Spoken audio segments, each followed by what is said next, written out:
बस की praise the Lord. आइए आज के डिवोशन के लिए प्रार्थना करते हैं। जीवित और पराक्रमी परमेश्वर पिता, सारा आदर सारा गौरव हम तुझे देते हैं।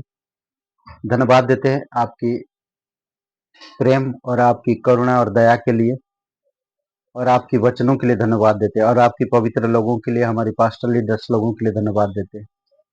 धन्यवाद देते हैं इस समय को, इस डिवोशन को आपकी आत्मा के द्वारा आप अगुवाई करो, यीशु मसीह के नाम से मांगते हैं, आमीन।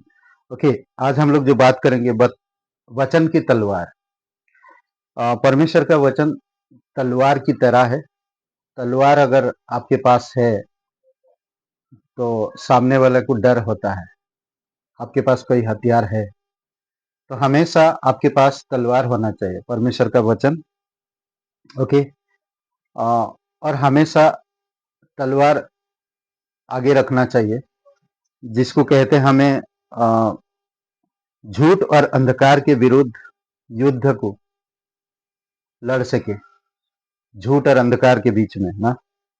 देखिए, जो शैतान के लोग होते हैं वो परमेश्वर की आवाज नहीं सुनते हैं, और जो परमेश्वर के लोग होते हैं परमेश्वर की आवाज सुनते हैं, वचन सुनते हैं। तो मती का यूहन्ना का 10 और वचन 26 में कहता है, 25 और 26 25 में कहता कि यीशु ने उन्हें उत्तर दिया, मैंने तुमसे कह दिया पर तुम विश्वास नहीं करते। मैंने तुमसे कहा था पर तुम विश्वास नहीं करते। और जो विश्वास नहीं करता उसकी वचन नहीं सुनते हैं, और ना ही उनके पास वचन की तलवार है। ध्यान दीजिए ना, तुम विश्वास नहीं करते, करते ही नहीं। जो काम मैं अपने पिता के नाम से करता हूं वही मेरे गवाह है। पिता के नाम से जो भी मैं करता हूं वही मेरे गवाह है। वचन 26 में, परंतु तुम इसीलिए विश्वास नहीं करते क्योंकि मेरी भेड़े में से नहीं हो। क्लियर कह देता। और वही लोग शैतान और झूठ और अंधकार से वही लोग लड़ते हैं जो लोग परमेश्वर की आवाज को सुनते हैं। समझ रहे हैं?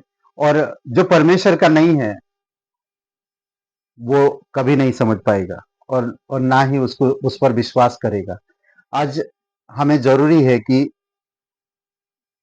परमेश्वर की वचन की तलवार हमारे साथ रहे, और वो वचनों में हमें परिपक्वता में बढ़ना, और वचनों की सिद्धांतों में, और वचन की ज्ञान में, और वचन की समझ में हमें बढ़ने की जरूरत है।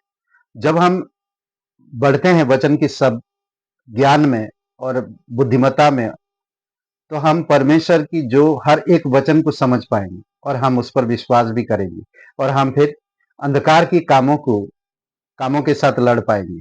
नहीं तो हम नहीं लड़ पाएंगे। दूसरी बात कहता है, ये हमारे मन को परमेश्वर की इच्छा के प्रति खोलता है। परमेश्वर का वचन की तलवार परमेश्वर की इच्छा के, हमारे मन को, हमारे हृदय को परमेश्वर की इच्छा के प्रति खोलता है। परमेश्वर की क्या इच्छा है? जब हम वचन में परिपक्व होते हैं, हमारे पास आत्मा का तलवार होता है, तो हम परमेश्वर की इच्छा को समझ पाते हैं। नहीं तो हम कभी परमेश्वर की इच्छा को जान नहीं पाएंगे। और ये इब्रानी का 4 अध्याय वचन 12 ना, गांठ गांठ गुदे गुदे परमेश्वर का वचन जीवित प्रबल और दुधारी तलवार है, आर पार छेदता है। अद्भुत है। तीसरी बात हम देखते हैं कि यह हमें परमेश्वर की हमारी आवश्यकता की याद दिलाता है।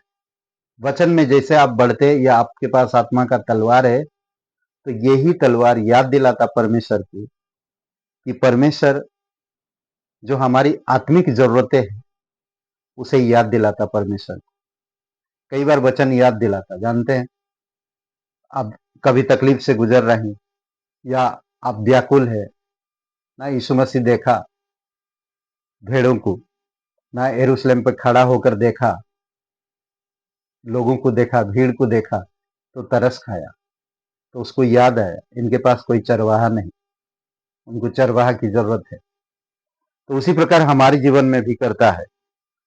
और ये हम देखते हैं उस व्यक्ति के बारे में मत्ती का 9 अध्याय में 9 अध्याय वचन 4, ना लकवे की रगी के बारे में जो बात करता है, तो वचन 4 में कहता है, यीशु ने उनके मन की बातें जानकर कहा, तुम लोग अपने अपने मन में बुरा विचार क्यों कर रहे हो, बुरे विचार क्यों कर रहे हो? समझ रहे? तुम अपने अपने, तुम अगर सच में जानते हो, परमेश्वर के वचन को जानते हो, तो समझ जाते, और इस प्रकार की अपने मन में विचार नहीं करते ना। फिर वचन 5 में कहता है, सहज क्या है यह कहना तेरे पाप क्षमा हुए, या यह कहना उठ और चल फिर, परंतु इसीलिए कि तुम जान लो कि मनुष्य के पुत्र को पृथ्वी पर पाप क्षमा करने का अधिकार है। तो हमें परमेश्वर की हमारी जरूरत याद दिलाता, वचन में जब हम बढ़ते हैं तो परमेश्वर को याद दिलाता है वचन। अब वो अगर वो शास्त्री फरीसी लोग अगर समझ पाते हैं तो ये सवाल नहीं उठाते यीशु से। वो वचनों को नहीं जानते हैं, वो व्यवस्था में चलते हैं और परमेश्वर की वचन से दूर रहते हैं। तो वचन की तलवार अगर हमारे पास है तो आप झूठ और अंधकार के विरुद्ध युद्ध छेड़ते हैं, और हमारे मन को परमेश्वर की इच्छा के प्रति खोलता है, और हमें परमेश्वर की हमारी जरूरतों को याद दिलाता है।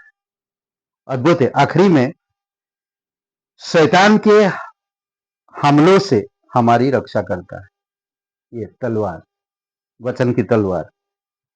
तो इफिसियों का 6 का 17 ना, वचन की तलवार धारण कर लो, जो ना आत्मा की तलवार जो परमेश्वर का वचन है, धारण कर लो। हमें उसी के साथ रहना है और शैतान के सामने खड़ा होना है।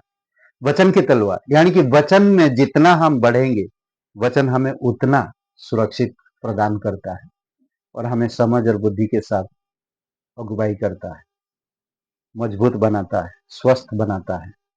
देखेंगे अगर आपके पास कोई हथियार है, कोई जानवर जल्दी नहीं आएंगे ना, आपके पास तलवार होना चाहिए, और वो आपके शब्दों में दिखता है। आमीन। आइए प्रार्थना करते हैं।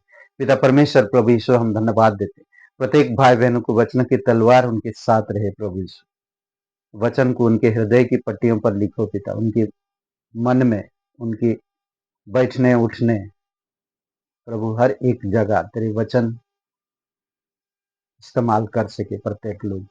तेरी दया और कृपा रहे। धन्यवाद देते यीशु मसीह के नाम से मांगते, आमीन। ब्रदर एंड सिस्टर, सबको जय मसीह की। Praise the Lord. शुभ रहे दिन आपका। बहुत बहुत धन्यवाद। लाइक करिए, कमेंट करिए, शेयर करिए।